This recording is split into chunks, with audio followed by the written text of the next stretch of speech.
How do you do, ladies and gentlemen? This is Orson Welles.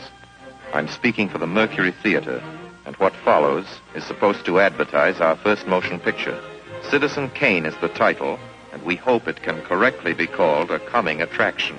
It's certainly coming to this theater, and I think our Mercury actors make it an attraction. I'd like you to meet them. Speaking of attractions, well, the chorus girls are certainly an attraction, but frankly, ladies and gentlemen, we're just showing you the chorus girls for purposes of ballyhoo. It's pretty nice ballyhoo. But here's some of our real Mercury people. This is the first time you've seen most of them on the screen. Hey, give Joe a little light. Thanks. Now smile for the folks, Joe. Smile. Joseph Cotton, ladies and gentlemen. That's it. Joseph Cotton. I think you're going to see a lot of him. Here's Ruth Warwick, whom I know you love. Ruth. Look at the camera, Ruth. We caught Ruth with her hair up. And here's somebody you've all heard on the radio, so I don't have to tell you he's wonderful. Ray Collins.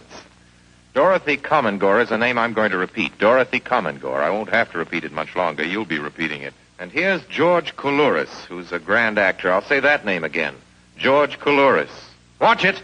Here comes Everett Sloane. Look out, Everett. Oops. Everett Sloane, ladies and gentlemen, he isn't necessarily a comedian. And here's one of the best in the world. Agnes Moorehead. I've said a lot of nice things, but Erskine Sanford deserves some more. Erskine Sanford. So does Paul. Paul Stewart, everybody. Citizen Kane is a modern American story about a man called Kane, Charles Foster Kane. I don't know how to tell you about him. There's so many things to say. I'll turn you over instead to the characters in the picture.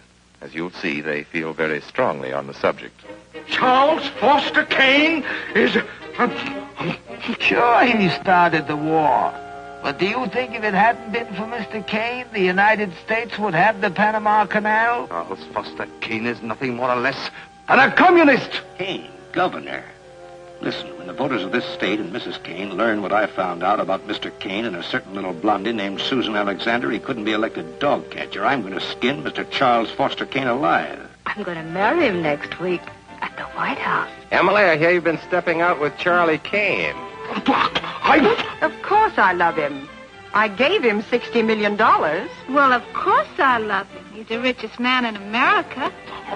But all the girls say about him at first. But you know, I can't help but admire him. He's crazy. He's wonderful.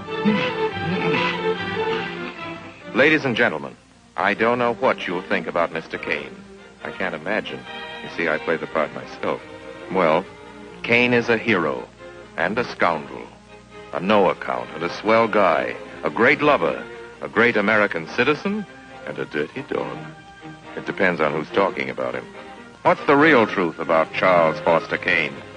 I wish you'd come to this theater when Citizen Kane plays here and decide for yourself.